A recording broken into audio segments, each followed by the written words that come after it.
In this video, we're going to continue to explore functions by talking about how we can create functions with multiple arguments and how we can set default values for arguments that aren't actually provided when the function is called. To do this, we're going to create a brand new file in the functions directory. Let's go ahead and call this one something like arguments.js. And then we're going to go ahead and mess around with 3 examples. The first 2 exploring the features, and the last one a challenge for you. We're going to kick things off by creating a function that takes multiple arguments. It is going to take in multiple numbers, add them all together, and return the sum. So if we were going to set that up, we could use let to create add and set it equal to right here. What are we going to set it equal to? A function. And that function is going to take multiple arguments, but for the moment, we'll just put nothing inside of parentheses. Now, if we were to call add and do something with the result, it might look a bit like this. Let result equal a call to add, and then we can do something with the result, like print it, console.log result.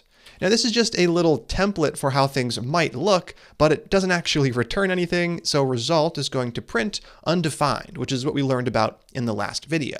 Now let's actually set up the arguments and function body for add. If we wanted a single argument for add, what would we do? We would just name it right here. If I was going to call it a, for example, I would set up a, and then I could use a down below, assuming it was actually passed in. So for example, I could pass in the value 10. Now if I want to pass in multiple arguments, how do I set up the definition right here? All I do is I separate their names by a comma. So comma, and people usually add a space for formatting purposes, and then right here, I can pick what I want to call the second argument that's provided. So for example, I could call it b, and then I could pass in a second value by separating it by a comma. So right here, 10 for the first value, and let's use 1 for the second. So with this call signature, we're going to have a equal 10 and b equal 1. So if I were to add them up and return the value, I would expect 11 to come back. Now we could go ahead and create a variable where we add the 2 numbers together and then return that variable. But you can actually just provide the expression right in line. So I can return a plus b. This is going to add a and b together, resulting in 11. It's then going to return it, and if we run our script, we should actually see the sum printing. Let's go ahead and save the file and check out what happens. Over here in the terminal, I'm going to run it node arguments.js. When I do, I see 11 printing, which is exactly what we were hoping for. So if we want to provide multiple arguments, we just create a comma-separated list, both in the function definition and in the call signature, where we actually pass values in to the function. Now we could go further. There's no reason to stop at 2. You could have as many arguments as your function needs. So let's say we needed a third one, comma, with a C afterwards, and then we could provide a third value. For example, I could provide 5. Now I would expect the sum to be 16, assuming I actually use C right here. So A plus B plus C, the result should be 16, and if I rerun the script using the up arrow and enter, that is exactly what we get. Now there's really not a whole lot to it. You can add as many arguments as you want. You can have a function with no arguments, and there's no rule for when to use which. It's really going to depend on what the function needs. So if we're creating a function that calculates your income tax, we're going to need certain values. We might need 1 argument, for example, the amount of income you actually made. Other functions will need more arguments. Other functions will need less. So we've explored how we can set up multiple arguments. Now what I want to do is figure out how we can provide a default value if an argument isn't actually provided when the function is called. Let's go ahead and explore this with a second example down below. Right here, default arguments, and up above at the very top of the file, I'm just going to leave a little comment about this example. Here we explored multiple arguments. Awesome. So how do we use default arguments? Let's explore with an example. Let's imagine we're creating a multiplayer video game and there's a leaderboard, right? So all of the players ranked from the people with the most points to the least. Now there's 2 pieces of information that we're going to need in order to generate the individual row. We're going to need the user's name and their score. Now, not everyone's going to have a score. If you haven't played a game yet, we're going to come up with a good default value. We'll use 0. And not everyone is going to provide a name. Maybe you want to remain anonymous, so we're going to come up with a default name as well. Let's explore what this might look like. We're still going to be making a function. I'm going to call this one getScoreText. So this would just be one part of our video game. And I'm going to set it equal to a function. And this function is going to take 2 arguments, the name of the player and the player's score. Then, down below in the function body, we're going to go ahead and actually use these 2 values to generate a string. Before we do though, let's just use console.log to print out name. Then on the next line, console.log to print out score. And what we're going to do is call the function down below. I'm going to call getScoreText, and I'm going to provide no values. So I'm going to call it just like this. Based off of what we learned in the last video, I know that name and score will both be undefined. And if I rerun the file, I would expect to see undefined twice. I'm going to rerun things over inside of the terminal, and what do I get? I get 16 from the first example and undefined twice from the second example. So by default, if we do not provide an argument value, nothing is going to show up. But we can actually set up defaults, and we do that right here in our function definition. So when I define that the second argument should be called score, I can also provide a default value for that. So if it isn't provided, use this. In this case, we can set it equal to the number 0. How do we do that? Well, after the argument name, we use space equals space, and we give it a value. So the value could be a string, a Boolean, anything in JavaScript. In our case, it makes sense to use a number since we're talking about a score. So I'm going to type 0 right in here. Now we could say that score has a default value. If we change nothing about our function call and rerun the program, we're no longer going to see undefined. We're actually going to see 0. So what happens here? The function executes. It says, all right, call that second one score. There is no value, so use the default, and that is what prints. Now, should we provide a value in the call, it would be used. So for example, if I set the name equal to Andrew as the first argument and the score equal to 100, 100 is going to get used instead of 0. This value only gets used if there is no provided argument value. So in this case, I would expect to see Andrew and 100. And that's exactly what I get. We overrode the default value because we actually provided one. Now we could do the same thing for the first argument as well. I could set a default value for this. So after the argument name, space equals space.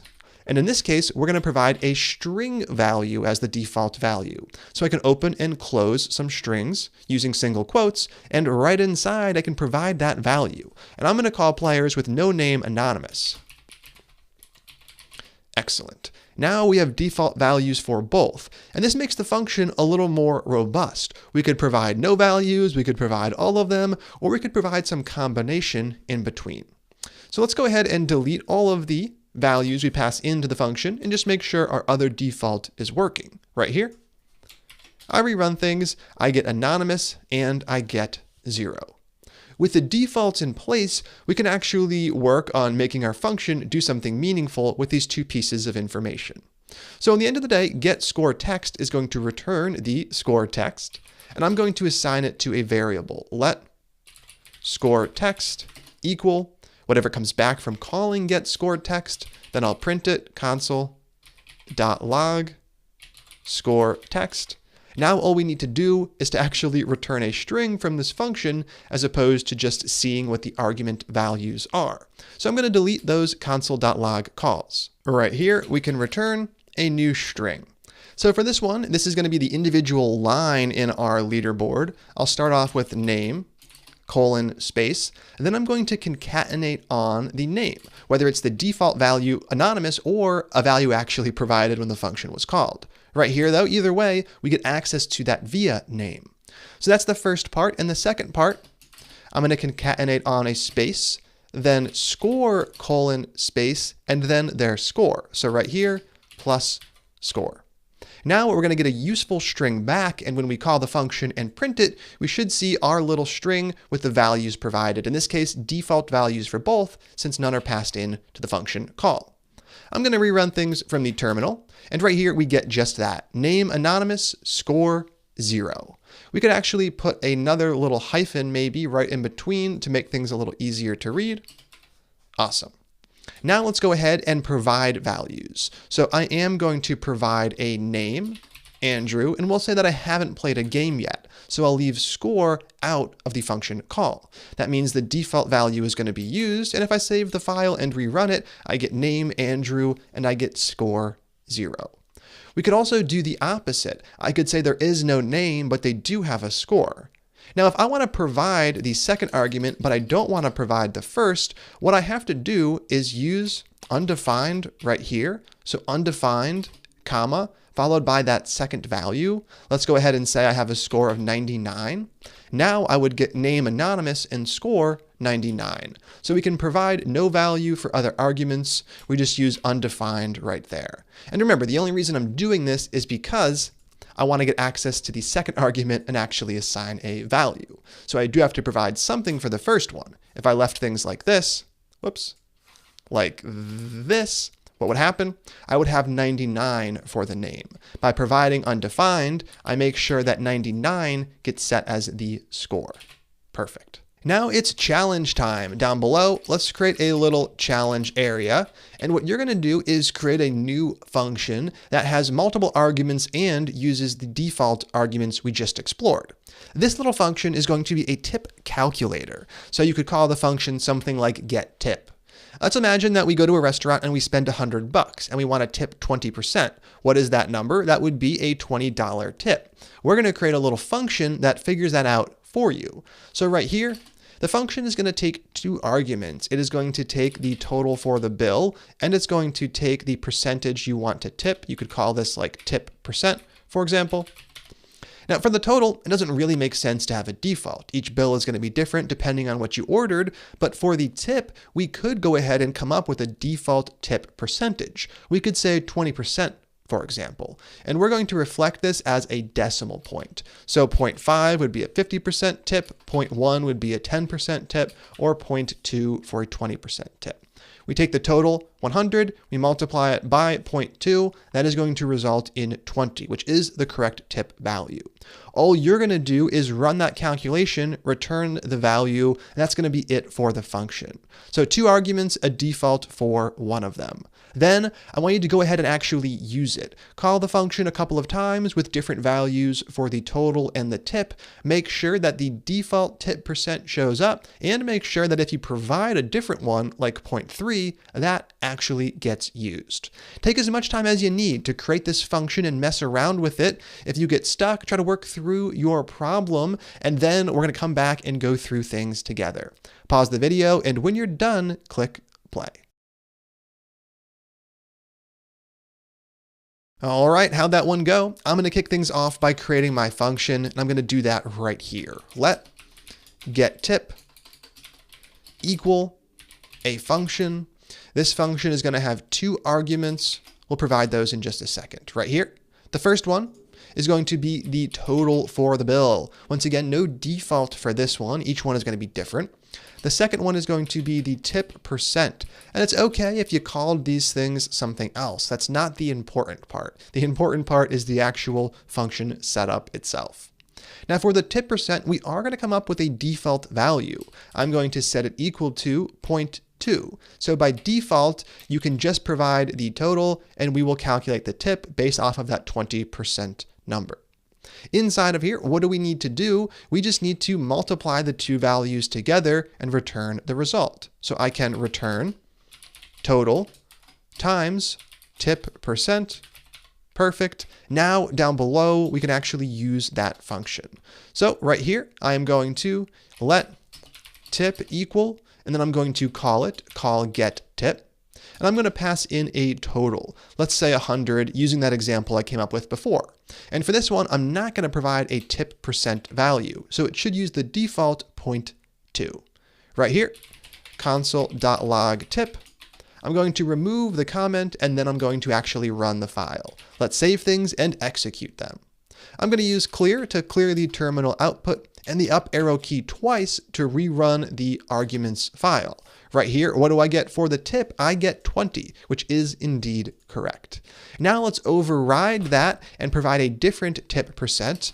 I'm going to provide 0.25, a 25% tip. And now if I rerun things, what do I get? Right here, I get $25. And if I were to change the input value, setting it to something like 40, I would get 25% of 40, which would be $10. And if I rerun it, that's exactly what we get.